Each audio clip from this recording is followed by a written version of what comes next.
Hi friends, welcome back to my channel Believer Muskan. I hope आप सभी बहुत अच्छे होंगे और आपकी पढ़ाई भी अच्छे से चल रही होगी।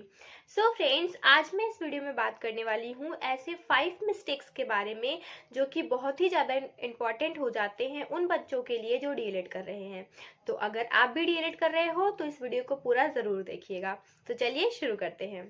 सो फ्रेंड्स, फर्स्ट मिस्टेक ये होती है कि लोग लेट से पढ़ना स्टार्ट करते हैं। जब भी कभी एग्जाम खत्म हो जाता है उसके बाद फिर रेस्ट करते रहेंगे। नेक्स्ट सेमेस्टर जब आ जाएगा, एकदम पास आ जाएगा, उसके बाद पढ़ना स्टार्ट करते हैं और फिर उनको समझ में नहीं आता है कि इतने कम टाइम में क्या पढ़ें। ये मिस्टेक आपको बिल्कुल भी नहीं करनी है, क्योंकि ऐसा करने से आपको कम टाइम में समझ भी नहीं आएगा कि क्या पढ़ना है, और आप जो पढ़ोगे बर्डन की वजह से वो आपके दिमाग में बैठेगा भी नहीं। और आपको तो पता ही है 8 सब्जेक्ट होते हैं जिसमें मैथ्स भी होता है और मैथ्स को प्रॉपर टाइम देना होता है। तो इस मिस्टेक को अवॉइड करिए। लेट से पढ़ाई बिल्कुल भी स्टार्ट मत करिए। जब आपका एग्जाम खत्म हो जाता है आप 5-6 दिन का गैप ले सकते हैं, उसके बाद से ही आपको पढ़ना स्टार्ट कर देना चाहिए। सेकेंड मिस्टेक ये होती है कि लोग एग्जाम देते टाइम कॉपी को फिल करने पे यानी भरने पे ज़्यादा फोकस करते हैं। तो ऐसा नहीं करना चाहिए, क्योंकि डीएलएड में कभी भी ऐसा नहीं होता है कि आपको कॉपी भरने पे नंबर मिलेगा। डीएलएड में हमेशा सटीक लिखने पे नंबर मिलता है। क्वेश्चन जितना पूछा है आपको बस उतना ही लिखना होता है। हाँ, आप 1-2 लाइन बढ़ा सकते हो, लेकिन ऐसा नहीं करना होता है कि अति लघु पूछा है तो आप आधा पेज का लेकर के जा रहे हो और लघु को आप 1.5 पेज का लिख रहे हो। ऐसा नहीं करना होता है। आपको नंबर मिलेंगे भी नहीं इतने पे।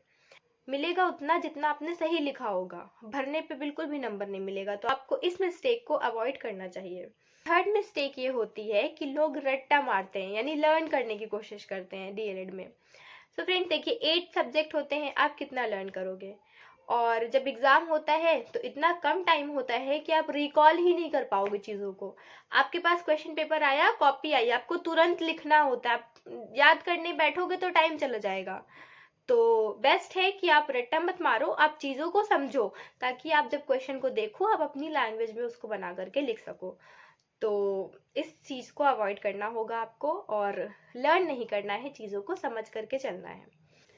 फोर्थ मिस्टेक ये होती है कि जितने भी सब्जेक्ट होते हैं उस पर इक्वली ध्यान नहीं दे पाते हैं।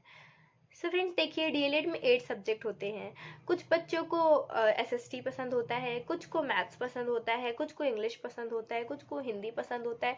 बट हमें पढ़ना तो सब पड़ता है, इसलिए हमें सारे सब्जेक्ट पे इक्वली ध्यान देना चाहिए।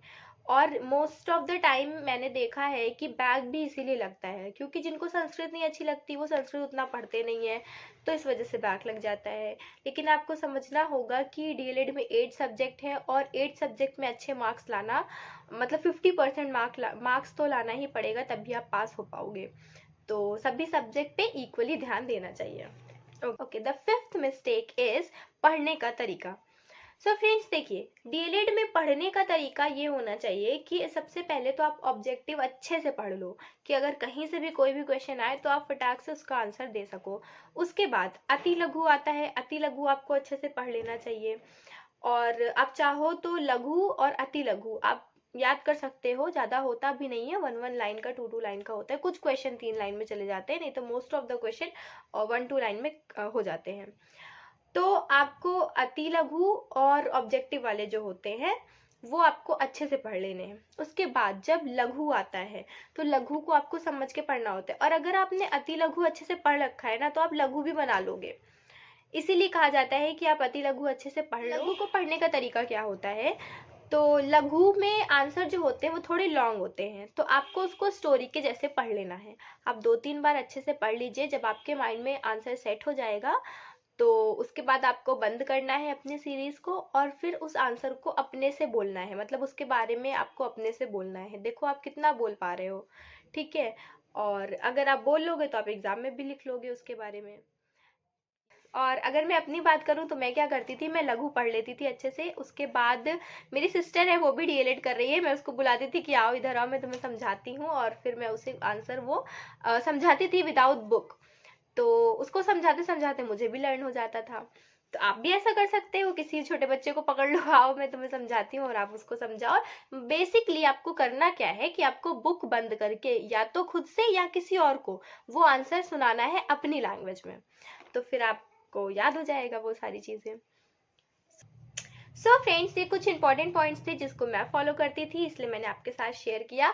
आई होप आपको मेरा वीडियो अच्छा लगा हो। अगर ये वीडियो आपके लिए हेल्पफुल हो तो प्लीज़ इस वीडियो को लाइक करिएगा, शेयर करिएगा एंड सब्सक्राइब करिएगा। I will see in the next video. Bye guys.